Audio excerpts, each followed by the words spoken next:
रानू चिड़िया की सास को एक बहुत खतरनाक बीमारी थी। वो ये कि वो दूसरों से अपनी तारीफ सुनकर बहुत खुश होती थी। उसे अपनी खुशामद बहुत पसंद थी। माँ जी, देखने में तो लगता ही नहीं कि आपकी 60 साल उम्र है। आप तो 16 साल की जवान चिड़िया लगती हो। अच्छा, क्या सच में? क्या सच में गौरी कवि मैं 16 साल की लगती हूँ? हाँ हाँ, तो और क्या। आप इतनी तेज उड़ती हैं, आपके पंख अभी तक जवान दिख रहे हैं और चेहरे पर तो एक भी झुर्री नहीं है। गौरी, इसीलिए तो मुझे तुम्हारे पास बैठना अच्छा लगता है। एक तुम ही पूरे जंगल में हो जो हर वक्त मेरी तारीफ करती हो, वरना बाकी सारे पक्षी तो मेरी जवानी से जलते हैं। माँ जी, भूख बहुत लगी है, क्या घर में कुछ खाने को है? हाँ हाँ, आज मेरी बहू ने मीठी खिचड़ी बनाई है। मैं अभी तुम्हारे लिए खिचड़ी लेकर आती हूँ। गुड़िया बेटी, जल्दी से खिचड़ी खा लो। अगर तुम्हारी दादो आ गई तो प्लेट आगे से उठा लेंगी। रानू चिड़िया ने अभी खिचड़ी अपनी बेटी गुड़िया को डालकर दी ही थी कि गुड़िया की दादो आ जाती है। बहू, अरे ओ बहू, क्या खिचड़ी खत्म हो गई? माँ जी, बस एक प्लेट पड़ी थी, मैंने वो गुड़िया को डाल दी है। नहीं नहीं, लाओ ये खिचड़ी की प्लेट मुझे दे दो। लेकिन माँ जी, आपने तो पेट भरकर खिचड़ी खा ली थी, अब आपने खिचड़ी की प्लेट क्या करनी है? वो मेरी एक सहेली है, मेरी सहेली का खिचड़ी खाने को दिल कर रहा है। लेकिन दादो, मुझे भूख लगी है, मैंने तो सुबह बहुत थोड़ी सी खिचड़ी खाई थी, ये खिचड़ी मैं खाऊंगी। ला इधर दे मुझे, तेरा तो पेट भरता ही नहीं। गुड़िया की दादो गुड़िया के सामने से खिचड़ी की प्लेट उठाती है और चली जाती है। सच में माँ जी, ये खिचड़ी तो बहुत स्वादिष्ट है। जरूर ये खिचड़ी आपने बनाई होगी। खिचड़ी रानू चिड़िया की सास ने तो नहीं बनाई थी, लेकिन रानू चिड़िया की सास झूठ बोलती है। हाँ हाँ, तो और क्या, बहू को तो मीठे चावल भी बनाने नहीं आते, खिचड़ी क्या बनाएगी? ये खिचड़ी मैंने ही बनाई थी। मैं भी कहूँ, इतना स्वाद क्यों है इस खिचड़ी में? आपके पंखों का स्वाद मिला हुआ है। वाह वाह माँ जी, ऐसी खिचड़ी मैंने पहले कभी नहीं खाई। गौरी कभी पेट भरकर खिचड़ी खाती है और खाली प्लेट रानू चिड़िया की सास को दे देती है। गौरी सहेली, मेरी बहन की शादी है, क्या तुम्हारे पास कोई पुराना लहंगा पड़ा है? नहीं पिंकी, मेरे पास तो कोई लहंगा नहीं पड़ा, लेकिन मैं तुम्हें रानू चिड़िया की सास से लहंगा ले दूंगी।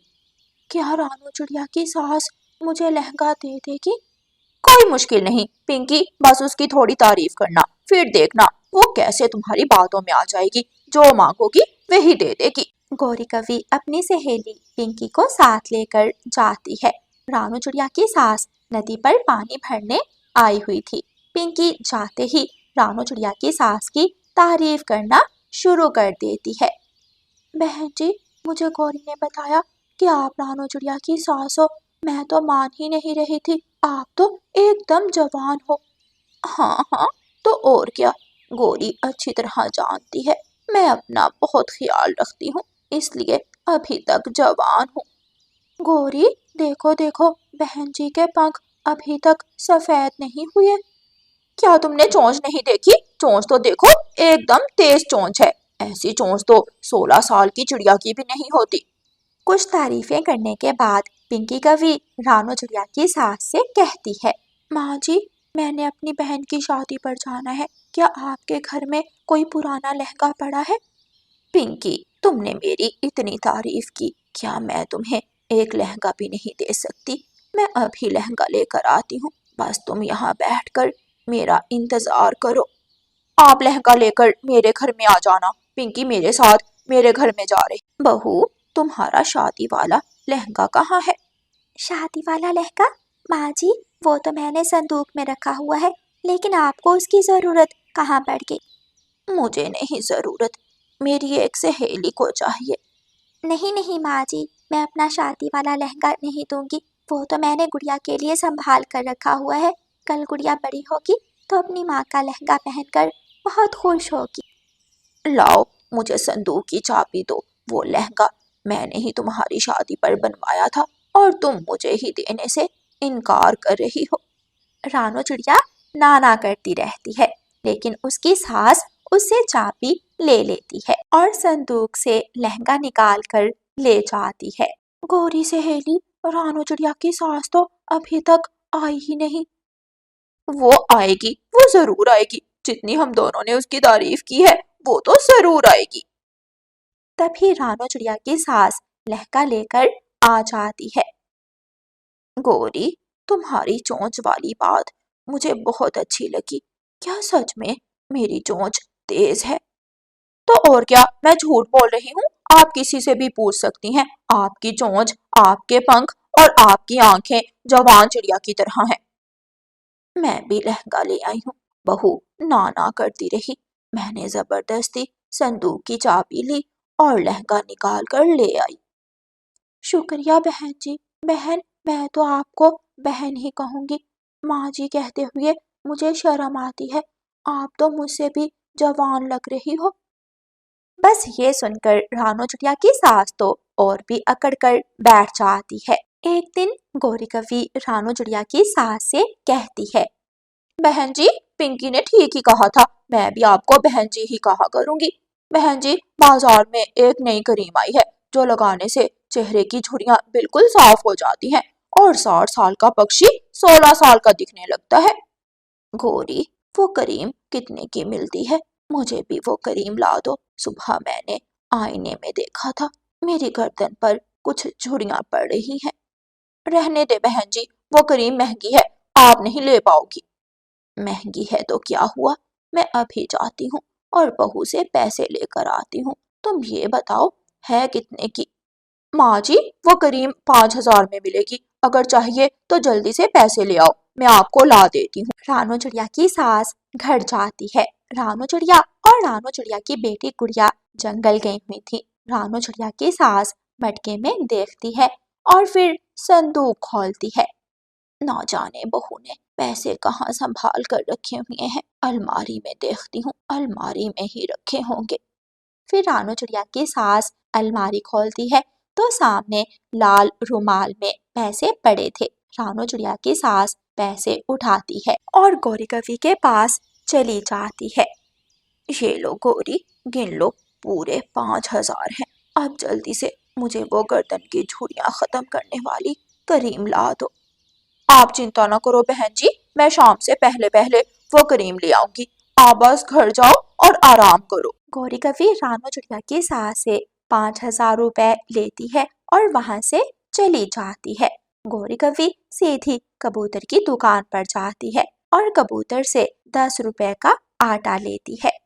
अब मैं इस 10 रुपए के आटे से रानू चिड़िया की सास के लिए क्रीम तैयार करूंगी। गौरी कवि ऐसे सोचती है और आटा लेकर घर चली जाती है। उसी रात गुड़िया को तेज बुखार हो जाता है। माँ जी, आप गुड़िया के पास बैठे, मैं गुड़िया की दवा लेकर आती हूँ। रानू चिड़िया जब अलमारी खोलती है तो अलमारी में पैसे नहीं थे। रानू चिड़िया परेशान हो जाती है और शोर मचाती है। माँ जी, क्या आपने अलमारी से पैसे लिए थे? अलमारी में तो 1 रुपए भी नहीं है। रानू चिड़िया की सास झूठ बोलती है और कहती है, नहीं नहीं, मैंने तो अलमारी से 1 रुपए भी नहीं लिया था। मुझे क्या मालूम तुम्हारे पैसे कहाँ गए। रानू चिड़िया रोने लगती है। अब मैं अपनी बेटी की दवा कैसे लूं? मैंने थोड़े थोड़े करके अलमारी में मुश्किल वक्त के लिए पैसे जमा करके रखे थे। ना जाने किसने मेरे पैसे चुरा लिए। गुड़िया बुखार से तड़प रही थी। गुड़िया को बुखार से तड़पता हुआ देखकर गुड़िया की दादो कहती है, मैं गौरी कवि से कुछ पैसे उधार लेकर आती हूँ और बहू तुम जाकर गुड़िया की दवा ले आना। रानू चिड़िया की सास उड़ती है और गौरी कवि के घर की तरफ जाती है। पिंकी पिंकी, मैंने लूट लिया। मैंने रानू चिड़िया की सास को लूट लिया। उसकी झूठी तारीफें करके उनसे 5,000 रुपए ले लिए। देखा था तुमने, वो बुढ़ी चिड़िया कैसे अकड़ अकड़ कर बैठ रही थी, जैसे सच में जवान हो। शक्ल देखो उसकी, ऐसे लगता है जैसे चुड़ैल हो। मैंने भी कबूतर की दुकान से 10 रुपए का आटा लेकर उसके लिए 5,000 की क्रीम तैयार की है। गौरी कवि अपनी सहेली पिंकी से बातें कर रही थी। और रानू चिड़िया की सास खिड़की के पास बैठी दोनों सहेलियों की बातें सुन रही थी। मेरी बहू सच ही कहती थी, ये गोरी कभी तो बहुत बुरी है, ऊपर से इसने अपने साथ अपनी सहेली को भी मिला लिया। ये दोनों मेरी झूठी तारीफें करके मुझे लूट रही हैं। रानू चिड़िया की सास दरवाजा खोलती है और घर के अंदर आ जाती है। गोरी की बच्ची, मैंने तुम्हारी सारी बातें सुन ली हैं। लाओ मेरे 5,000 रुपए मुझे वापिस दो। मेरी पोती बीमार है, मैंने अपनी पोती की दवा लेनी है। देख बुढ़ी चिड़िया, अगर तूने हमारी बातें सुन ली है तो क्या हुआ? क्या तू सच में खुद को जवान समझती है? शक्ल देखी है अपनी चुड़ैल, चल भाग यहाँ से। नहीं है मेरे पास 5,000, ये लो अपनी क्रीम उठाओ और भाग जाओ। गोरी कभी तुरंत बदल जाती है और अपना असली चेहरा रानू चिड़िया की सास को दिखाती है। रानू चिड़िया की सास निराश होकर घर वापस जाती है तो रानू चिड़िया अपनी सास से कहती है, माँ जी परेशान मत हो, मैं कबूतर चाचा से कुछ पैसे उधार लेकर गुड़िया की दवा ले आती हूँ। बहू मुझे माफ कर दो, अलमारी से पैसे मैंने ही लिए थे। आज मुझे पता चला कि गोरी कभी मेरी झूठी तारीफें क्यों करती थी। वो तो मुझे दोनों हाथों से लूट रही थी। माँ जी इसीलिए तो मैं आपसे कहती थी कि गोरी कभी के पास मत बैठा करो, वो तो एक नंबर की फ्रॉडन है। फिर रानू चिड़िया की सास की अकल ठिकाने आ जाती है और वो गोरी कभी के पास जाना छोड़ देती है। प्यारे दोस्तों, इस कहानी को लाइक, अपने दोस्तों के साथ शेयर और चैनल को सब्सक्राइब करना बिल्कुल मत भूलना। आपका धन्यवाद। लूसी कबूतरी अपनी बहन से बात कर रही थी। अरे बहन, तुमने मुझे बताया नहीं कि तुम अंडे देने वाली हो। हाँ लूसी बहन, यहाँ पर मैं अकेली हूँ और मैं तो सोच रही हूँ तुम्हारे यहाँ आ जाऊँ। हाँ बहन, तुम यहाँ आ जाओ, हमारे जंगल के पक्षी बहुत अच्छे हैं, वो तुम्हारा बहुत ध्यान रखेंगे। इस तरह लूसी कबूतरी की बहन लूसी कबूतरी के जंगल आ जाती है। लूसी की बहन जैसे ही लूसी के जंगल पहुंचती है तो उसको रास्ते में गोरी कभी मिल जाती है। अरे तुम तो लूसी की तरह लग रही हो, क्या तुम उसकी कुछ लगती हो? मैं लूसी की बहन हूँ, मैं अंडे देने वाली हूँ, तो मैं लूसी के यहाँ रहने के लिए आई हूँ। अच्छा तो लूसी की बहन, आओ मैं तुम्हें उसके घर तक छोड़ आऊं। गोरी कभी लूसी की बहन को लूसी के घर छोड़ देती है और अपने घर आ जाती है। गोरी के फोन की घंटी बजती है। गोरी कभी फोन उठाती है। हेलो, कौन बोल रहा है? गोरी की माँ जवाब देती है, गोरी बेटी, मैं तुम्हारी माँ बोल रही हूँ। हाँ माँ बोलो, क्या हाल है, क्या तुम ठीक तो हो?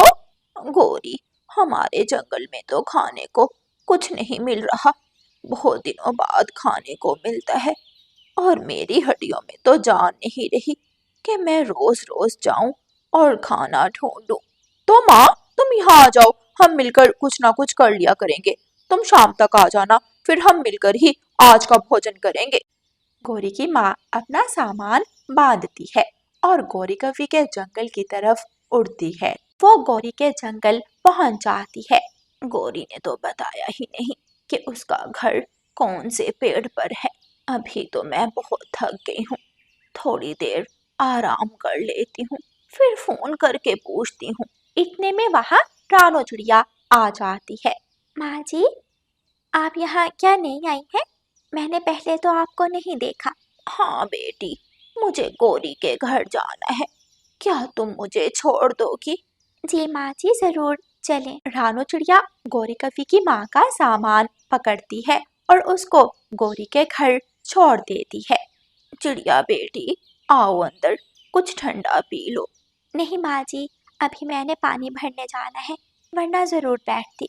धन्यवाद बेटी तुम्हारा। रानो चिड़िया वहां से चली जाती है और गोरी की माँ दरवाजे पर दस्तक देती है।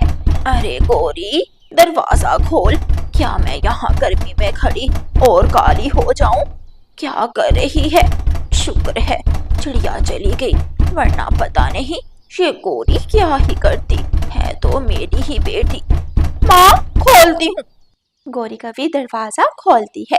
अरे माँ क्या हो गया? मैं जरा काम कर रही थी, आओ अंदर आ जाओ। गौरी की माँ और गौरी घर के अंदर चली जाती हैं। गौरी अपनी माँ को ठंडा लाल शरबत देती है। गौरी बेटी, मुझे तो बहुत भूख लगी है, कुछ खाने को ला। ये शरबत पीकर मेरा पेट नहीं भरेगा। माँ, मेरे पास तो दाना है और वो तू खाएगी नहीं। मुझे तो अंडे पसंद है। वो है तो बता, वरना मुझे पहले बता दी अगर तू कुछ कर नहीं सकती थी। माँ, अंडे तो इंसानों की बस्ती से मिलेंगे और मुझे डर है कि कहीं मुझे किसान पकड़कर कैद ही न कर ले। तू यही दाना खा ले।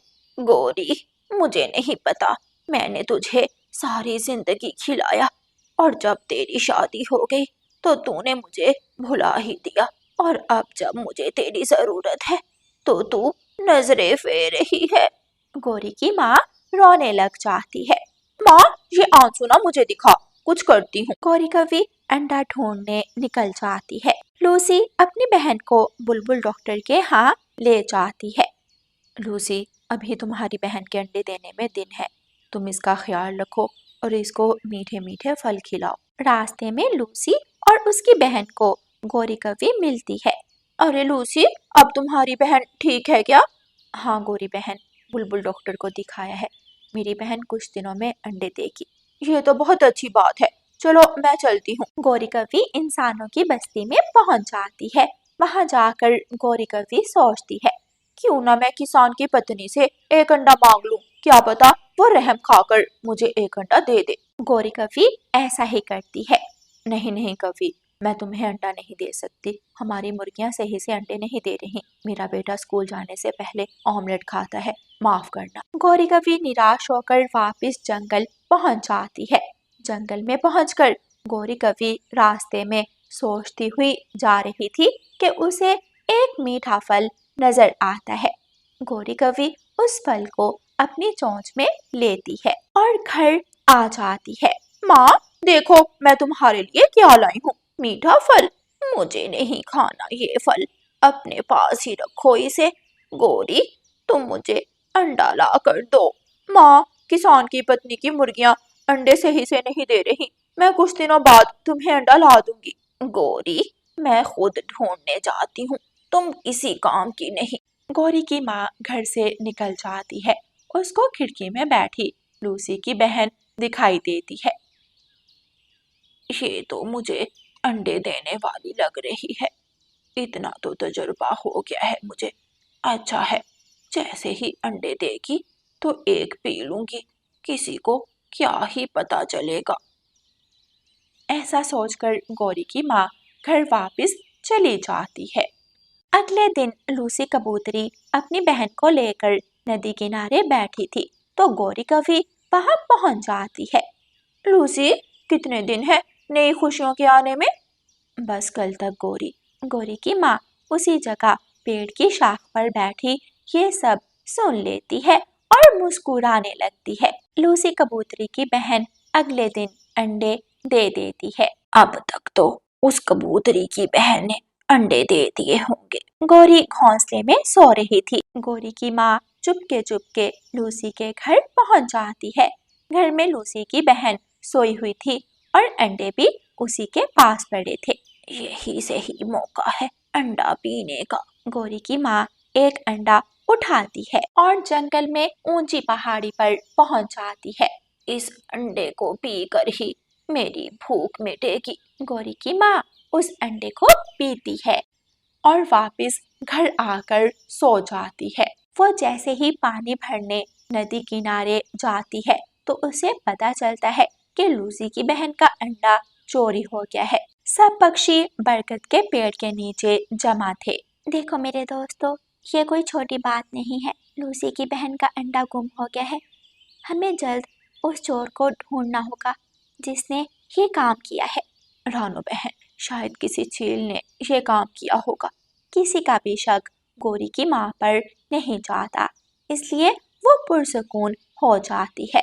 हाँ, ये काम किसी चील का ही है। अगर ये चील का काम है तो हम उसको जंगल से निकाल देंगे। इसका फैसला कल इसी जगह होगा। घर जाकर गौरी कभी अपनी माँ से उस अंडे की बदबू का पूछती है तो माँ इनकार कर देती है। गौरी, तुम क्या कहना चाहती हो कि लूसी की बहन का अंडा मैंने पी लिया है? नहीं माँ, मैंने ऐसा नहीं कहा। लेकिन गौरी का शक अपनी माँ पर ही जाता है। गौरी कभी रानू चिड़िया के घर जाती है और उसे सारी बात बताती है। गौरी बहन, मुझे माँ जी पर कोई शक नहीं, लेकिन अगर आप कह रही हैं तो हो सकता है, तो हम आज से आपकी माँ पर नजर रखेंगे। गौरी कभी घर जाती है और सोने का ड्रामा करती है। अभी दोपहर का समय है, कोई भी घर से बाहर नहीं निकलेगा और सब सो रहे होंगे। यही सही मौका है अंडा साफ करने का और पेट भरने का। गौरी की माँ फिर से लूसी की खिड़की से अंदर जाती है और मौके का फायदा उठाते हुए अंडा उठा लेती है। रानू चिड़िया और गौरी कभी उसका पीछा करती हैं। पहाड़ी पर जाते ही जैसे ही गौरी की माँ अंडा खाने वाली थी, माँ जी, आपको शर्म आनी चाहिए। खुद एक माँ होकर आप किसी का अंडा पी रही हैं। माँ, आपकी वजह से मुझे इतनी शर्मिंदगी होगी, मुझे पता नहीं था। माँ जी, अगर आप चाहती हैं कि आपके इस काम का किसी को पता ना चले तो अंडा छोड़कर चली जाएं। मैं सिर्फ गौरी की माँ होने की वजह से आपकी इज्जत कर रही हूँ, वरना मुझे आपसे अब नफरत हो रही है। माँ, चली जाएं अपने जंगल वापिस। इस तरह गौरी की माँ का राज फाश हो जाता है और वो अपने जंगल चली जाती है। और फिर गौरी और रानू लूसी की बहन का अंडा वापस रख देती हैं। प्यारे दोस्तों, इस कहानी को लाइक, अपने दोस्तों के साथ शेयर और चैनल को सब्सक्राइब करना बिल्कुल मत भूलना। आपका धन्यवाद।